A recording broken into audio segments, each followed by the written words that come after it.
Okay, guys. The month came to an end on Friday, and in a very traumatic turn of events, I finished in third. Never have I been Yeah. so excited to be second to last. Oh, you pulled it out?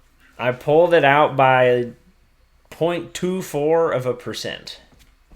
I see. That was honestly the saddest thing ever. I mean, at least all three of us finished in the green. Austin, we already know, has run away with the month, so that's okay. But no one was negative, so that's a plus. Yeah. Man, I went from a solid second place all the way to last in like the span of a day. And not really. It was like a few. Dude, interest like dropped like a stone. Like it is a cliff. Did they have like a report or something that came out? Or is there a reason why they're dropping like a cliff? I think so, but like go take a look at like if you can take a look at the pictures. So I don't think that they reported this week. Let me I see. don't know. I didn't have them on my list. That doesn't mean it didn't happen, but I see. You're right. This like the beginning of the week, it went from $77 to 60 something dollars all of a sudden. They dropped $8 in the span of 20 minutes. Damn. yeah, that's real bad. Yeah. That's considering that's yeah. Considering that's like 10% of their value, it was not good. Yeah. Mmm. Okay. So here's the interesting part about that. They beat their earnings, but because they missed on user growth expectations, That's why they. All right. Yeah. it fell off a cliff on Wednesday. So this is a great lesson for those of you that are still relatively new to financial markets. Just because you beat your earnings doesn't mean the stock goes up. So, yeah, apparently investors were unsatisfied with the quarterly performance there, which is interesting because, like we talked about in last week's show, there was a ton of companies reporting earnings this week, and I honestly was kind of disappointed there wasn't more carnage. Like, if I'm being honest, like the Tesla report was kind of anticlimactic. I mean, it was fine. It wasn't great. It wasn't awful. Like, Microsoft stuff was quiet. Boeing and Ford, like we talked about, I honestly haven't checked Ford, so I don't know what happened there. But the Boeing report we thought would be dangerous, and it didn't look that bad either. So I kind of had high expectations for the week, and it was really quiet. Didn't do great for the week, but it didn't have any catastrophic consequences overall. Okay, so it did not fall off a cliff. No. Okay. I feel like I'm catching up. I was so preoccupied watching all the crypto news this week to see if I could pull something out of thin air that I honestly didn't pay that much attention to what was happening with everybody else. It's totally fine. Let's see. Okay, so other than Pinterest falling off a cliff, Kyle, is everything else in relatively good shape? Let's see. I think like Apple, I'm pretty sure dropped a bit too, right? Um, or okay, I think Delta and I TSMC mean, the both dropped. operative word is relatively good shape. Yeah, and then Etsy definitely kind of fell off too. So like a lot of my big carriers kind of just were like, no, we're not having it, and then they kind of fell off. So that's probably why I dropped from like my 3% I got you. over the month to like 1%, which was kind of rough. Yeah, I mean, if I'm being honest, 1% for three of us is not a very good look. But welcome to the market. It happens.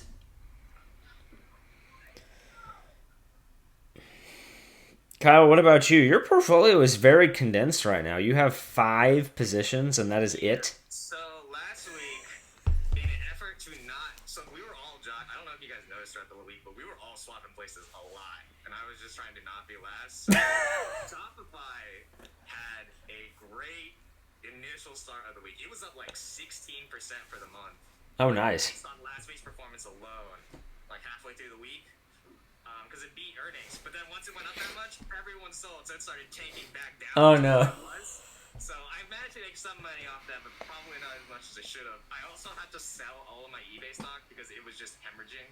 Oh no. It was bringing down my, even though it was technically a profit overall, I think since like all time, it was Oh. bringing my monthly performance down. I didn't want to be last, so I had to sell that. That's why I only have 5 positions now. So I definitely had to condense my portfolio to try to consolidate my winning eggs and get rid of some of my bleeders. But now I Okay. need to buy a bunch of stuff at market open on Monday, and we'll see how that goes. Okay, so give us a sneak peek. What are we looking at here? Well, I might buy back eBay. Like it's been on the downswing, but I do think it'll come back overall. So Okay. I might be looking into that. I feel like I need to get out of just tech and online retail. That is where everything is right now. A little diversification never hurt. I want to throw some of my money at crypto because it seems like I have to be competitive at this point. So that is probably going to have to be one of the things I buy. But I Mm-hmm. don't want to throw all of the capital I'm gonna plan on having after So like I don't want to throw all of that into cryptocurrency because it could also just totally tank. So like I don't want to out. Well, I'm already outright losing this competition, but I don't need to be putting myself in a bigger hole. So we'll see how that goes. Okay, that's fair. Last Thursday and Friday were kind of. I was watching that and I was like, I need to sell some stuff. I ain't trying to be under in last place right now. I'm glad it worked out for me. Yep, second place, your highest finish for the competition so far. Well done, well done. Give you a golf clap for that. But Nice. yeah, honestly, I was watching so much crypto stuff this week because I was just trying not to be in last. So there were more fireworks this week than I would have thought, having heard some of that stuff from both of you. So I did that's see there that's was interesting. a good crypto day on Friday. I noticed a lot of them went up double digits on Friday because I was like, wow. Honestly, my position in Ethereum is a huge reason why I did not finish in last. Um, I don't remember what I bought it at exactly, but it's cracked 3,000. So what's it at? Okay, yeah. So all time, my position in Ethereum has already grown 36.5%. So I will take that all day long. Very nice. But yeah, I think diversification needs to be the name of the game with everybody. The higher the market goes, the more we kind of need to take a look at some of these things and figure out how do we prepare for the inevitable correction and who does it best. So, going to be interesting to watch for sure. The big question I wanted to ask tonight, though, our main topic or two of conversation. I don't know if you've seen as many news stories in the last week as I have about people not wanting to go back to work. And obviously, the reason that they don't want to go back to work is that a lot of the jobs that are hiring right now don't pay anything. So, this being an ESG investing show, and this being, manned by three young people who have seen some of the issues that this type of wage discrepancy can cause, I guess, for lack of a better word. How do we assess workers' wages and overall compensation as a part of an ESG assessment in a company? I know we talked a little bit a couple weeks back about Amazon in light of some of the union stuff, and what does that mean for our belief about Amazon and its relationship to ESG? But I'm curious to hear your take on this one. What do we think?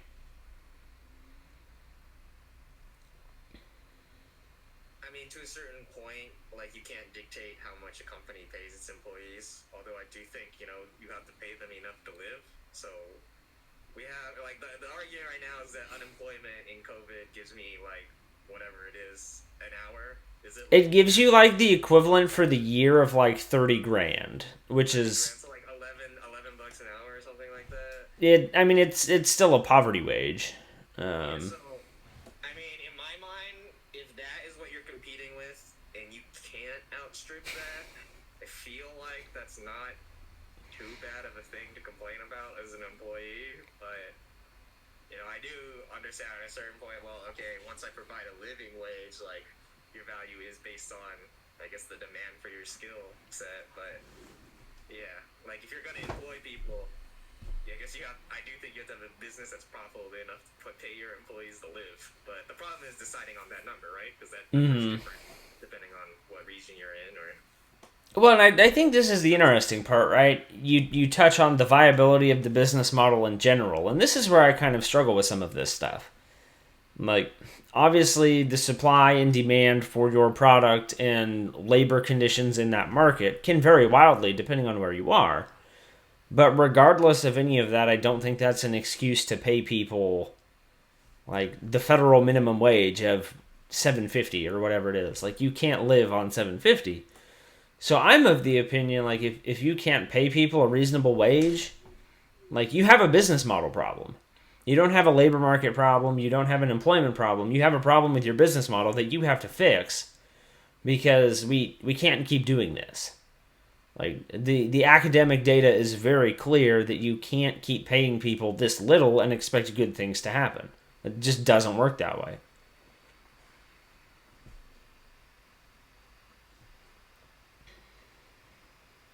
just so far in the short term, it's been profitable enough, and workers have been desperate enough to make it work for their employer that it just does so far. But like that can't. You're right. Like that's a self-consuming cycle that it's not sustainable. Right? Yeah. Eventually, someone's not going to be able to handle it, and then it's going to break. Right. Yep. Well, the flip side of this coin too, right, is executive compensation. Oftentimes, it's very convenient that some of the companies who complain the loudest about not being able to pay people are the companies where executives make like 500 times the average employee salary. So I understand that markets for leadership are competitive, and I understand the value of having good executives. But I think we have a validation, or not a validation, we have a valuation problem there too, because you can't tell me that an executive is worth 500 times the average. Like, I just don't buy it. I have a very hard time believing that the math on that actually checks out.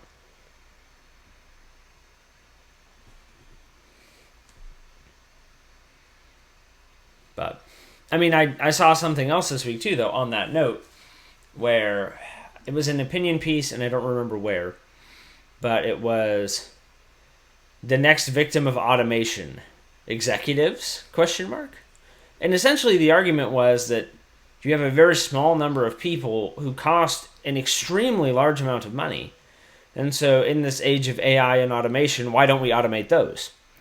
The problem with that is people already complain about how soulless CEOs are. If you literally had a machine making decisions that were purely based on maximizing profit, that's all the machine is programmed to do, then, like, as soulless as you think a CEO is, like, it could be worse. Like, I imagine. Yeah, and I mean, I think the tricky part with that, to your point, right, is in theory, it provides you an opportunity to get rid of something that's very expensive. In practice, I don't know that it necessarily solves a bunch, because what checks and balances are in place to even validate the decision making of the machine, right? I mean, all of this paranoia and sci-fi about the world being run by machines, like, well, if you're automating executives, that's kind of what you're doing. But then to your point, like, the labor relations side of that, you can't code anything that's smart enough to be able to effectively manage some of those things. And so I think in theory you could automate some of it, but I have a hard time believing that you could automate a significant amount, I guess. I mean, I think maybe another issue with that would be like on the ESG related side, like, you know, you could probably very easily, but you can create an AI that like targets maximum profits and stuff. Like introducing the other factors, like like how do we account for this, like the social problem that we're having, Mm-hmm. maybe like mental targets, like percentages and numbers, like maybe you could target them more easily. But like I feel like on the social side, it's very difficult. It would be very difficult to have an AI or computer try to replicate that, or try to like tiptoe through some of those issues.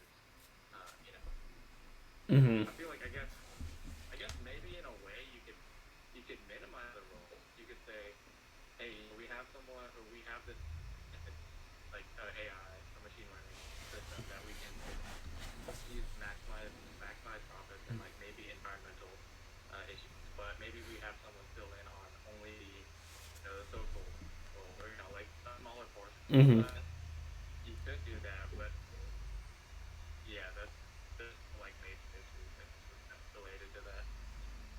Yeah, I mean, if nothing else, I think it's an interesting thought experiment. But there's a lot to it that has to be unpacked very carefully, I think. Um, but that's me, I guess. An interesting thought, though, nonetheless. If all of this talk about automation is true, why don't you automate the most expensive thing that you have? Fair question, I think. But obviously, one that's not without lots of complications and potentially consequences. Um, the other big story tonight, and I'm very curious to hear from both of you on this one because I know that you enjoy tech and you also like to game. The Epic versus Apple suit is finally getting underway. And so I am very curious to hear your initial thoughts on I guess did Epic intentionally act in bad faith and thus this whole thing is moot? Does Apple have too much control over the App Store? I guess yeah. What do we think? Let's go there. Open all the cans of worms. Well, I guess you fill me in more on because actually I don't really follow Epic nor Apple. Oh wow. Okay. So basically, it was like Epic. So they got Fortnite, right?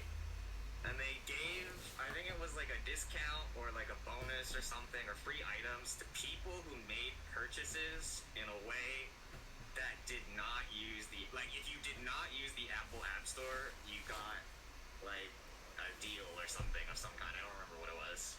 And so Apple responded.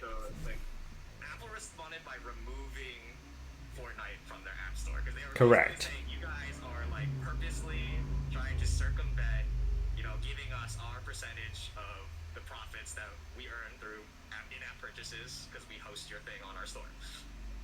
And so they removed it, and Epic is suing Apple, saying like, hey, like Apple's basically running a monopoly, like where they get total decision power over what goes in and out of the App Store. That is a huge market, right? And like, if we're not violating some security issue or like content issue, like what they shut our app down should not, like we should be allowed to do that or whatever. Yeah. And I think this is actually like starting to drag Steam into it too because Valve accounts for a massive percentage of PC sales, so they kind of have a similar weight of power where Valve says, we're not going to host your thing. You can't put your thing on Steam. Like that is a big deal to developers, right? Like that is. Yeah. So that's kind of the thing. I mean, if you're asking me if I think Epic did it on purpose, yeah. Yeah. It was clearly intentional on them. Yep. I don't know if they're in the right. I understand their argument that Apple has a lot of control over their app store, but like part of that you're never going to take away because Apple is allowed to curate the content. Like they don't Apple has rules about what kind of content you're allowed to put in the app, and that has already been allowed as they're allowed to moderate what the content of the app store based on that. So I have a hard time seeing, like, I understand Epic's argument, but I think the fact that they were purposely circumventing the app store is not. And I know that it shouldn't matter, but it just doesn't sound good for their case too. All right. Okay, so Kyle, having gotten that lovely brief explanation, initial thoughts. So I mean, I guess it seems like two, I guess maybe three now, like huge corporations that are just like, no, I want the profit. No, I want it. It's like brother, sister, or like sibling rivalry basically. But Yeah, and that's what. yeah. So Go ahead. well, yeah. So I mean, I guess Epic's not necessarily in the right to do it, and Yeah, I mean, okay, I would say Apple is probably like entitled to their cut, and they're probably, it is probably not exactly a good business practice for Epic to try to circumvent it in that way. But I guess at the same time, I kind of like what they're doing because it's like they're basically they're just trying to find a bit of power. And I kind of like that. Like, um, but Well, yeah, yeah, I mean, it raises an interesting larger question, right? Like, we talk a lot about big tech and antitrust, and Apple is certainly not the only one with some type of dilemma on their hands, right? I mean, Google, people have been talking about for a long time. Microsoft is always in the news. Obviously, there's some history there that's already been litigated. Um, but yeah, I mean, I think that the big four, the big five, the big whatever number you want to use, right? There's always going to be some of these questions. And so I'm really looking at this from the perspective of how does the potential outcome change the way that we value any of these companies, and are there any ramifications from an ESG perspective? I'm not so sure that those are easy to pinpoint right now, but I think that the long-term valuation of these companies is a far more interesting conversation. Because I mean, App Store revenue is a huge piece of, you can only sell so many iPhones, right? And obviously, companies who've been going into the cloud space, obviously the sales numbers there have provided huge platforms for growth and profitability. But for some of these companies, like App Store revenue is a huge piece of the pie. So it's, I mean, any change to it, I guess. The point I'm trying to make is any change to that potentially creates some rather large shockwaves.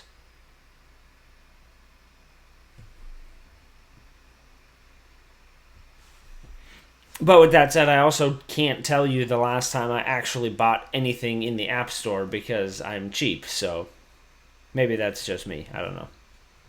yeah, I feel like, I mean, okay, I do buy games, but I'm also not like in-app purchases are generally not a thing No. that I do. I'm very against it. I'm like, oh man, really? I studied too many economics topics in college. The in-app purchases, I can't justify it.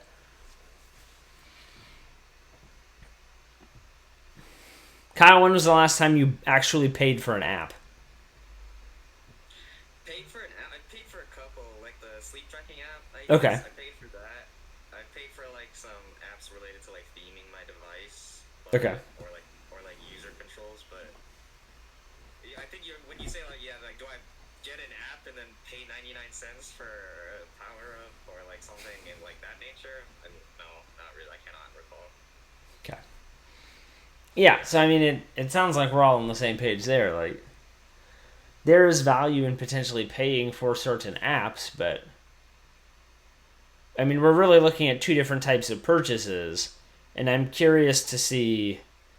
Obviously, the argument is that Apple has a monopoly over the App Store, but I'm curious to see how much of that argument differentiates between paying for the app and how they choose to curate content for the App Store versus the things that developers are allowed to put in the apps that they put into the store, and how those things are processed and how those things are evaluated as to whether or not they meet or do not meet the standards. I think Epic's argument is that Apple is allowed to curate their own app store, however they want for content. But the problem is that the app store should not be the only way that you should allow apps to be supported on the device. Like, I gotcha. you should be allowed to sideload them or use an alternate app store and like say that it's trusted and download APKs from it. And then Apple's counter argument is that the like sole source of apps on the App Store, like that is part. Like their argument is basically like that is part of the iOS experience. This self-contained, Yep. ecosystem. Which, like they argue that because it's like that, it makes it super secure, right? You can't ever, Yep. you should never be able to get a virus on your iPhone. Is the thing that Apple users always like to say. So Mm-hmm. that's it's true if you follow the rules. And so Apple Yep. says like fundamentally it becomes a different phone if you allow people to just download apps from wherever. And so because fundamentally it changes the way the phone works, then we are allowed to restrict that because it's our device. Yeah. Yeah. I mean, I hate to sound like I'm siding with corporate giants here, but I mean, I do think they have a point. But obviously, I'm not a judge, and I'm certainly not an attorney, so we'll see where it goes. But regardless of that, it's going to be a very interesting one to watch. And I think, regardless of what the outcome is, this is not the last time you will see something like this come up. It's just a question of what doors does this case result open for people to go through next.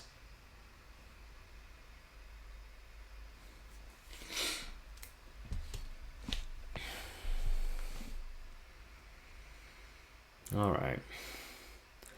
Well, Kyle, I know that you already walked us through your buying and selling frenzy and some of the things that are coming to your portfolio on Monday. Kyle, what about you? Any impending moves? Well, it's yeah, I don't know. I guess in order to compete, I feel like I do need to get into some type of crypto as well.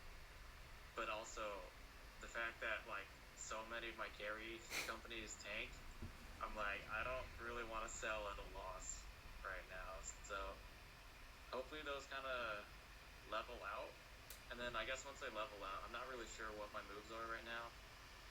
Because, like, for the most part, when they're good, they're good. But when they're bad, they're pretty bad. So, Welcome to the market.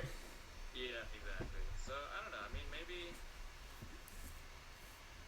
I don't know if I should get rid of the more volatile ones. Like, Pinterest and Etsy seem fairly volatile. Or relatively, I guess. To be fair, though, one of them just fell off a cliff. I wouldn't advise selling that one. Yeah, so like Pinterest is one that I'll probably hold until maybe it swings back to either neutral or like maybe a slight gain Yeah. on it. But yeah, that one it just dove off the cliff like so. Yeah, I don't know. So right now I'm not really sure what the roadmap holds, but yeah, because like right now TSMC for like all time it's down 6%. Apple's down 1.6. Mm-hmm. Pinterest is down 4.5, and Etsy's down 1.3. Yeah. So it's like kind of rough on those. And those, for the most part, besides Apple, those or I don't know, TSMC and Apple are kind of like iffy, but Pinterest and Etsy have always been like big carries for my portfolio. I gotcha. So perhaps some diversification is in order for you too. Yeah, so I mean that's something that I've been saying I was gonna do, but I was always so happy with the numbers that I was like, no, it can come later. And then maybe now is later. Yes. So I guess we'll see. The future is now, as they like to say. Yeah, that's exactly. Alrighty, guys. Any other closing thoughts before we wrap this one up?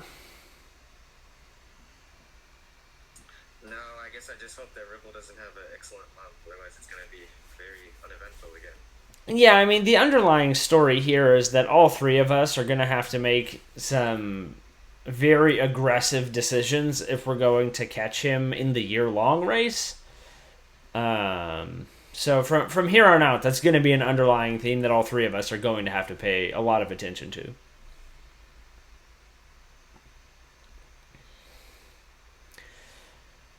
Yeah, definitely. Alrighty. Well, thanks for hopping on tonight. Enjoy your shenanigans in the great outdoors. And I will talk to you guys again next week. Yeah, for sure. Take care, guys. Alright, good luck.